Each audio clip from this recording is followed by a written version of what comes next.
Mesdames et messieurs, faisons un coup d'œil dans les rayons banques de la capitale pour lire les quelques parutions de ce vendredi 16 mai 2025. La revue de presse, c'est parti. RDC, la première ministre Judith Suminwa Tshilukka ouvre les KBM 2025 sous le signe du leadership de l'inclusion et de la souveraineté. Titre les sites d'information générale opinioninfo.cd. C'est dans l'hémicycle de l'Assemblée provinciale du Lualaba que la première ministre Judith Suminwa Tshilukka a officiellement lancé le 14 mai 2025 la 6e édition du KBM Katanga Business Meeting édition 2025. Un rendez-vous annuel majeur pour le climat des affaires et l'investissement en RDC, République démocratique du Congo.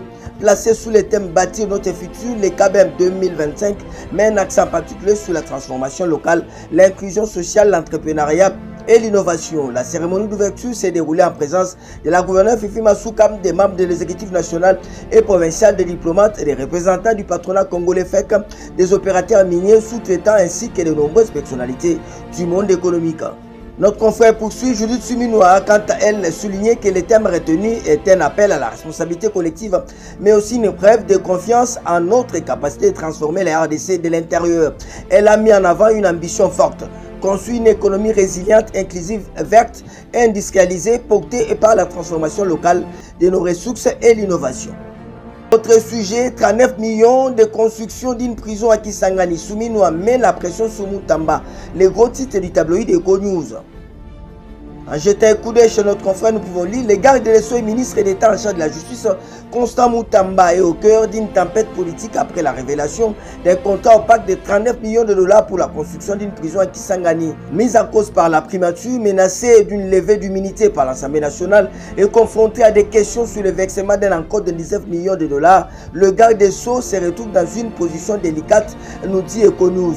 Selon une correspondante du directeur des cabinets de la Première ministre, datée du 8 mai 2025 et consultée par la rédaction d'Eco-News, le gouvernement exige du ministre Mutamba des éclaircissements complets sur ces projets attribués en gré à gré à l'entreprise Zion Construction sans consultation préalable de la primature. Par conséquent, le projet est désormais suspendu, le temps que les services compétents de la primature examinent les pièces manquantes. Pourtant, un acompte de 19 millions de dollars a déjà été décaissé du trésor public avec l'aval des ministres des Finances et du Budget, nous dit Eco-News.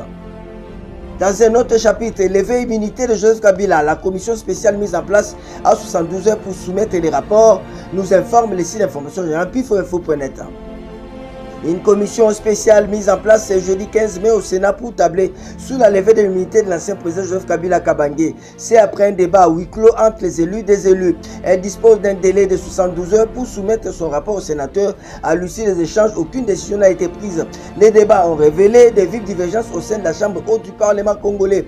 Une partie des sénateurs est favorable à la levée de ces immunités.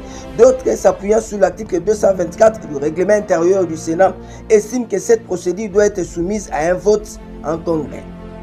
On va terminer par cette nouvelle. RDC, la MONUSCO achève sa mission de transporter 1300 soldats FARDC policiers de Goma à Kinshasa, titre le site d'information générale nouveaumedia.cd.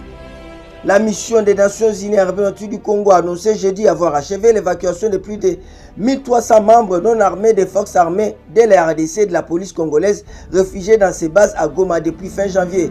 L'opération conduite avec le soutien logistique de la MONUSCO et en coordination avec le comité international de la Croix-Rouge a permis les transports sécurisés des éléments vers Kinshasa selon un communiqué de la mission. Malgré un contexte opérationnel extrêmement difficile, la MONUSCO et tous les partenaires ont travaillé jour et nuit pour assurer le succès de cette opération très sensible, a déclaré Viviane Van de Peer, chef par intérim de la MONUSCO.